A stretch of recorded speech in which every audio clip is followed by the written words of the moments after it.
Now do you guys see what I'm saying? This is the key to unsupported shooting.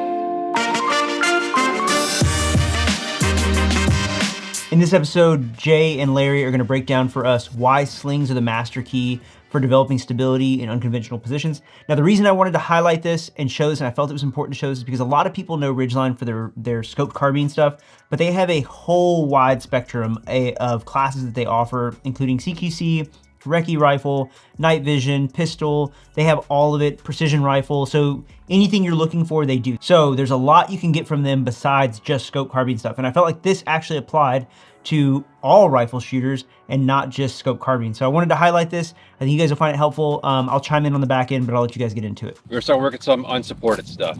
So just like I said in the classroom, right? Our stability is gonna come from the sling in these. That's why these things are so absolutely critical. The way the sling is set up, like I showed you before, all right, as far forward in the front as we can, and then on the opposite side on the rear. All right, that's to prevent us from choking ourselves out and pulling the gun out of the pocket of the shoulder. Very, very important is stability, getting the stability from the sling and finding your natural point of aim. So the first one we're gonna talk about is a squat. Something else you gotta do is worry about your wobble zone. All right, so the more we can shrink our wobble zone down as we're moving, the more we can do what? The better we can shoot accurately. So one technique we can use is what's called offset aiming. So normally when you're kind of off the ground, your wobble is going to look like a figure 8 or an oval. And a lot of times when you guys shoot these groups and we go look at these targets, you actually kind of see those shapes on the target itself. All right, you're seeing where your wobble zone is, whether it's the figure 8 or the oval. So when I'm doing that figure 8 and I'm trying to just stay on target, where's my dot or my reticle moving the fastest? Right, basically where it's crossing over the center of that target. So something you could try to do is offset aiming. A lot of like the match shooters, my shooting team guys, that's what they actually do. So as opposed to putting the center of my wobble zone over the center of my target, right? If I move it over, my wobble zone over, and I put this part of my wobble zone over the center of the target, see how much dwell time I kind of get there when I'm coming back? Again, whether you have the oval or the figure 8 going on, remember you're breathing. Everything else still applies, right? We still want that firm handshake grip on the gun. Talk to you guys about having your thumb on this side like the bolt gunners do. You can get away with that sometimes in the prone with the gas guns, but once you get up off the ground, you're off your belly, and you're doing this thing with your thumb on this side, you're giving control of the rifle. And you guys are really gonna start to see it once you get up into these. All right, especially squat, kneeling, standing, if you're doing standing offhand. So first thing I'm gonna do, all right, gotta make sure my sling is adjusted properly. This one should be, because I've been shooting with it. So I'm looking at my target. All right, setting my natural point of aim. So normally I have my toes, knees, hips, shoulders pointed right at that guy. I know my body's gonna want to end up this way a little bit because I'm gonna be getting support. So two big keys with a squat is making sure I keep my heels flat on the ground and then getting my elbows inside my knees. Guys with the squat either love it or they hate it. I kind of like it, but you gotta be a little bit flexible for this to work. So looking at my target, all I'm doing is coming back down here. All right, it's nice and fast to get into and get out of. Right, building that sling tension, tightening up my sling. If you look at where my sling's going, it's going on the inside of my forearm and the inside of my bicep. If you were to come over here and pluck my sling across my back, it'd feel very, very taut. Again, heels are flat on this target. Sorry, heels are flat on the ground. The buttstock's in the pocket of my shoulder. Everybody have ears? Yep.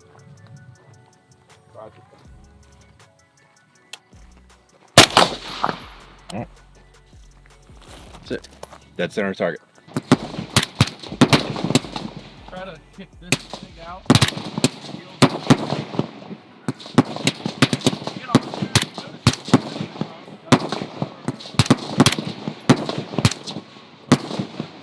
Like that. Small speed.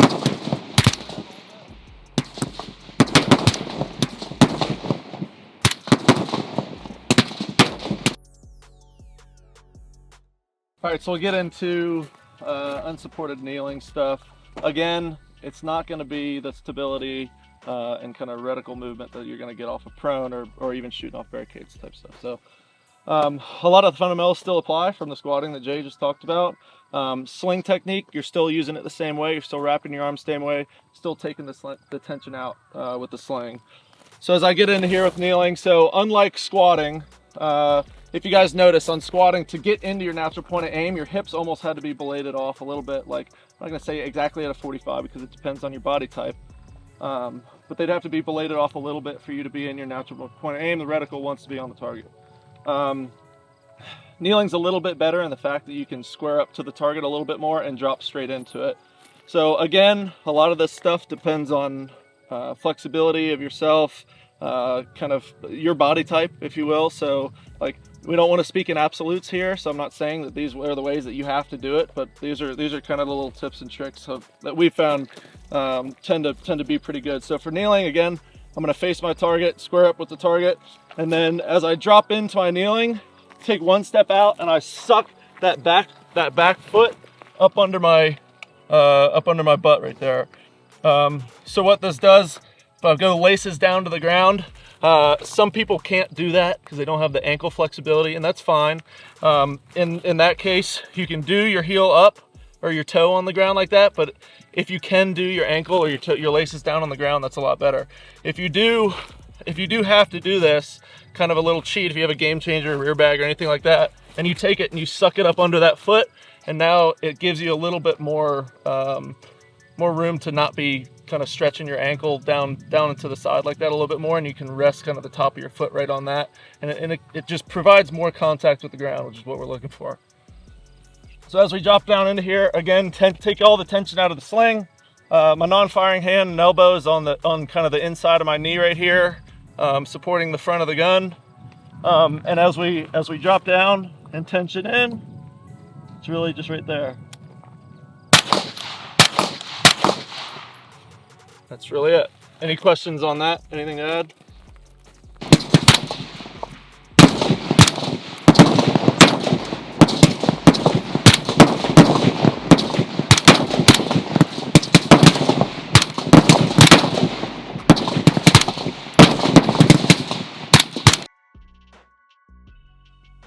Next one we're going to do is the sitting position. So sitting is neat because not only can you get one elbow in contact with your leg, but you can typically get two. Again, a lot of this stuff kind of depends on body type and all that stuff, depending on how you can manipulate actually your hips and everything like that. But same thing with kneeling. I can pretty much orient myself at the target. You might have to be beladed off just a little bit to the right, but as I come down, still same sling techniques, and I kind of go into a crisscross like this, or Indian style, whatever you want to call it. Again, tightening up that sling, and now I'm taking both of my elbows and I'm putting on the insides of my knees, and then I can kind of torque my knees down in on my elbows to create that pressure that kind of locks everything up right here.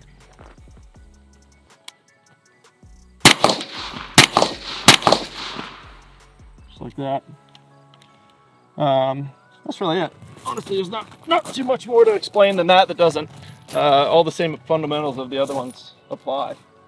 Anything else? Yeah, so the seated, one of the bad things about it is it's not as fast to get into and out of, right? And when are you going to pick which one?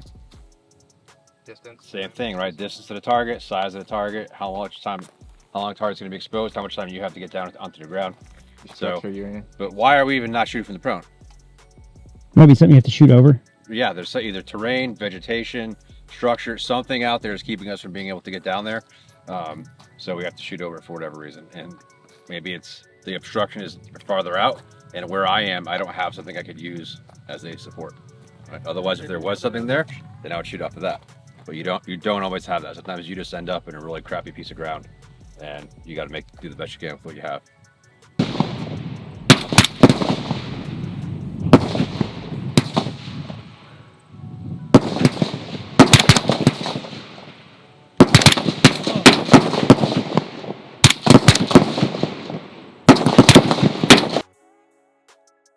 Proper sling technique is probably one of the most like misunderstood, misused things out there. This is the master.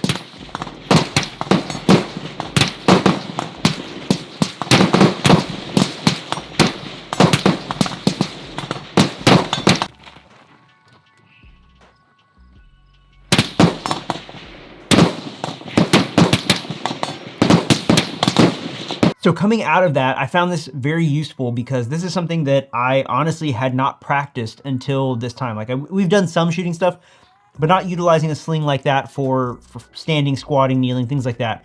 So it was very helpful. I found it one of those things that I could apply when I'm shooting red dot magnifier, using my LPVO or a higher magnified gun. So this is definitely tools that I will put in the tool bag for later use, you know, whether it's in matches or other situations. But I think it's really useful just to have these. Maybe it's not something that you'll use a lot. Maybe it's not something that you will practice a lot. But at least having a foundation or a basis of knowing how to problem solve different situations, this I felt like was really, really cool. And so I appreciate Jay and Larry sharing their insights, sharing the information. Again, they have a wide variety of instructors and they have a huge plethora of information that they can share with you guys. I don't think the calendar's dropped yet for 2024, but keep an eye on it so that when it does, you guys can hop in on this. Now there is more coming from this class and we will do a whole class overview. I can't show you everything in the class, obviously. We've got one more video coming before that, but thank you guys for following along. Make sure to like and subscribe. Karate chop that bell so you get notified every time I upload a video, and I will see you guys in the next one. He's got to be stealthy. That's why he doesn't use key Ds. I am Reki. Okay. Jay. He doesn't want to let the ops know what's going on. Don't have any on me right now. Bad day to be an op. That's why I'm always flexing, son. Stop yelling. You're always yelling at us. I'm yelling at you. You're always yelling. So Larry the other day told me I have a arrested Jay face. Oh, yeah. Oh, yeah. The first time I met you, I'm like, he's a kid.